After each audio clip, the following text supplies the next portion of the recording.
Hello everyone, कैसे हैं आप सब लोग। आई होप सब लोग अच्छा कर रहे होंगे। आज की इस वीडियो में हम लोग पढ़ने वाले हैं लाइट रिएक्शन के बारे में। लाइट रिएक्शन क्या था? ऑक्सीडेटिव रिएक्शन था, जो कि कहाँ पे होता है? ग्रेना ऑफ क्लोरोप्लास्ट में, थाइलाकोइड मेम्ब्रेन पे।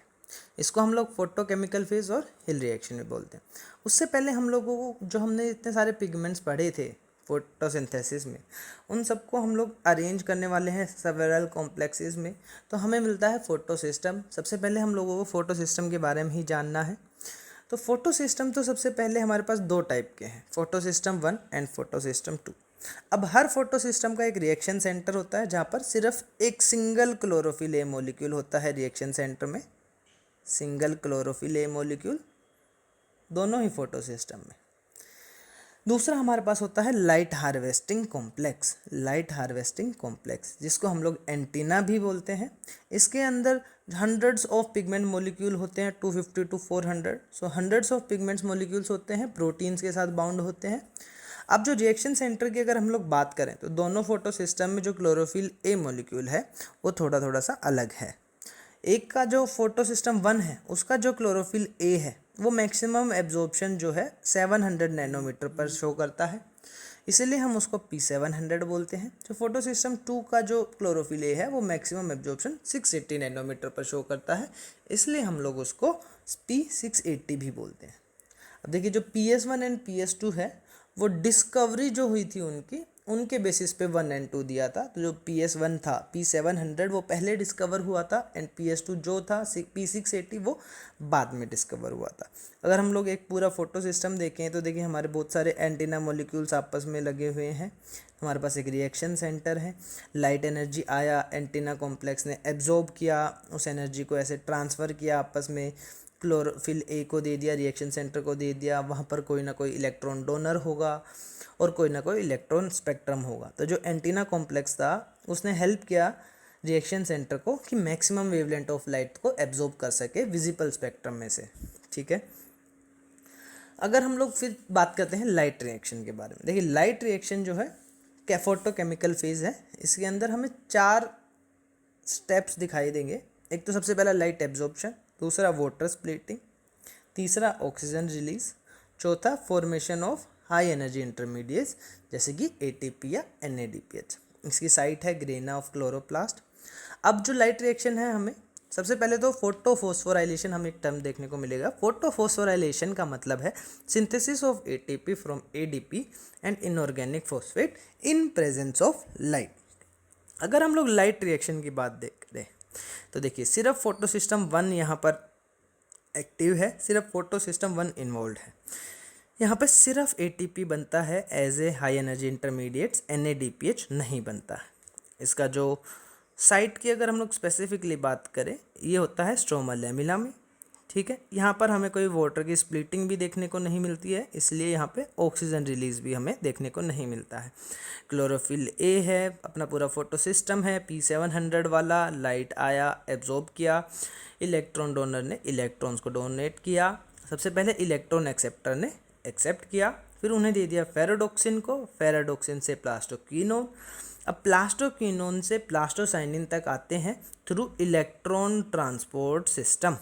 इलेक्ट्रॉन ट्रांसपोर्ट सिस्टम और इलेक्ट्रॉन ट्रांसपोर्ट चेन, जहाँ पर ATP का फॉर्मेशन होता है। फिर प्लास्टोसाइनिन से जो इलेक्ट्रॉन्स हैं वापस आ जाते हैं फोटो सिस्टम के पास। तो ऐसे पूरा एक साइकिल बन रहा है, इलेक्ट्रॉन वापस आ जा रहे हैं, इसलिए हम लोग इसको बोलते हैं साइक्लिक फोटोफॉस्फोराइलेशन। पर अगर हम लोग नॉन साइक्लिक फोटोफॉस्फोराइलेशन की बात करें, इसको हम लोग जेड स्किम भी बोलते हैं, क्योंकि देखिए हमें जेड जैसा शेप देखने को मिल रहा है, इसलिए हम इसको जेड स्किम भी देखने को बोलते हैं। यहाँ पर हमें बोथ हमारे photo system 1 and photo system 2 काम करते हुए देखते हैं। यहाँ पे हाइड्रोजन का वाटर का स्प्लिटिंग भी होता है। ठीक है। तो ATP भी बनता है यहाँ पर, और NADPH भी बनता है, और वाटर स्प्लिटिंग हो रहा है तो ऑक्सीजन भी रिलीज होता है। अब यहाँ पर जो जितने भी हमें इलेक्ट्रॉन कैरियर्स देखने को मिलेंगे, ये सब ऐसे ही रैंडम नहीं रखे गए हैं, इन्हें इनके रिडॉक्स पोटेंशियल के सीक्वेंस में रखा गया है। उसके बाद हमें जेड जैसा शेप देखने को मिला, इसलिए हमने इसको जेड स्किम भी बोला। देखिए, फोटो सिस्टम 2 ने लाइट एब्जॉर्ब किया, 680 नैनोमीटर वाला होता है फोटो सिस्टम 2। यहाँ पे वाटर की स्प्लिटिंग हुई, हाइड्रोजन आयंस निकले, ऑक्सीजन निकला, इलेक्ट्रॉन्स निकले। इलेक्ट्रॉन एक्सेप्टर ने इलेक्ट्रॉन्स एक्सेप्ट किए, नेक्स्ट इलेक्ट्रॉन एक्सेप्टर को दे दी प्लास्टोक्विनोन, वहाँ से प्लास्टोसाइनिन चला जाएगा और इलेक्ट्रॉन ट्रांसपोर्ट सिस्टम से थ्रू होते हुए जाएगा, तो एक एटीपी क्या फॉर्मेशन होगा। अब प्लास्टोसाइनिन से ये जाते हैं फोटो सिस्टम 1 में, वहाँ पे भी थोड़ा बहुत लाइट का एब्जॉर्प्शन होता है, ठीक है। इलेक्ट्रॉन्स फिर से इलेक्ट्रॉन कैरियर्स के पास जाते हैं, वहाँ से फेरोडॉक्सिन के पास जाते हैं।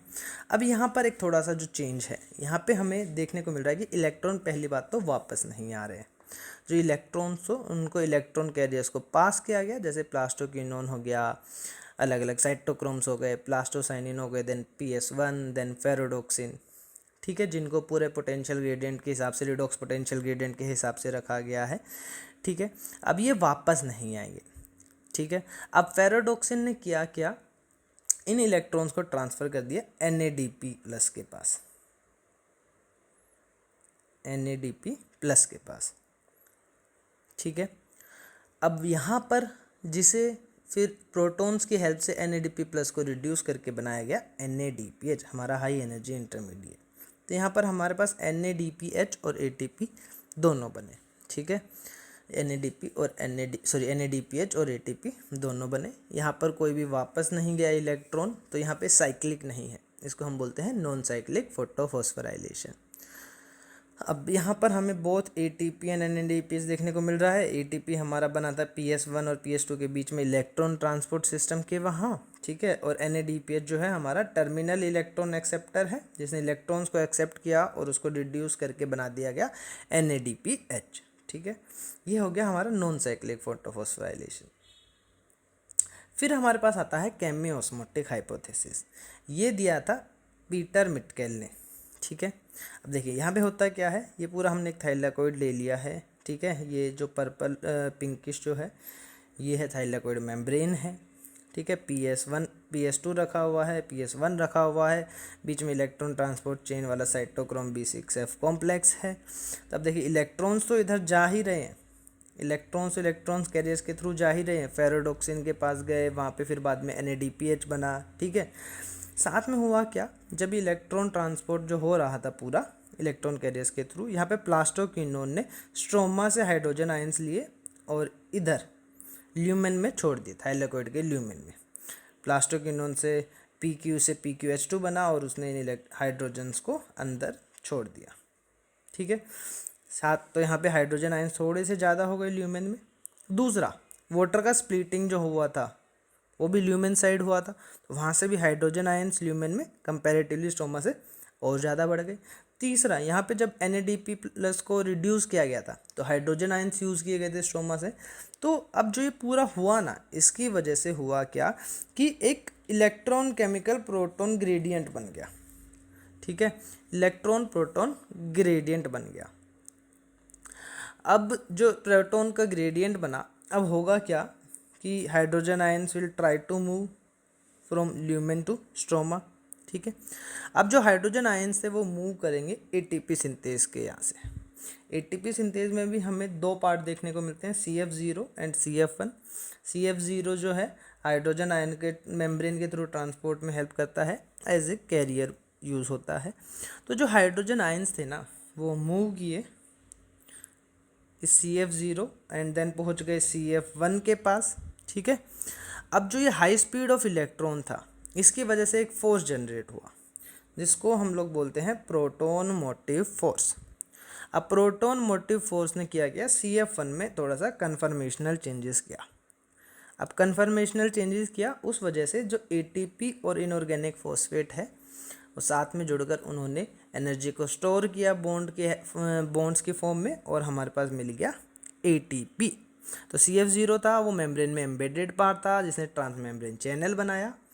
CF1 जो है वो प्रोट्यूड करता है outer surface of thylakoid membrane से स्ट्रोमा की साइड। अब जो प्रोटॉन ग्रेडियंट का जो ब्रेकडाउन हुआ उसने इनफ एनर्जी प्रोवाइड करी कि CF1 में एक कन्फर्मेशनल चेंज हो ATP सिंथेज के CF1 में, जिससे कि एंजाइम जो है ये इसने सेवरल मॉलिक्यूल्स ऑफ ATP बनाए, एनर्जी पैक्ड ATP बनाए, ठीक है। तो याद रखना है हम यहाँ पर बात कर रहे हैं थाइलाकोइड मेम्ब्रेन की।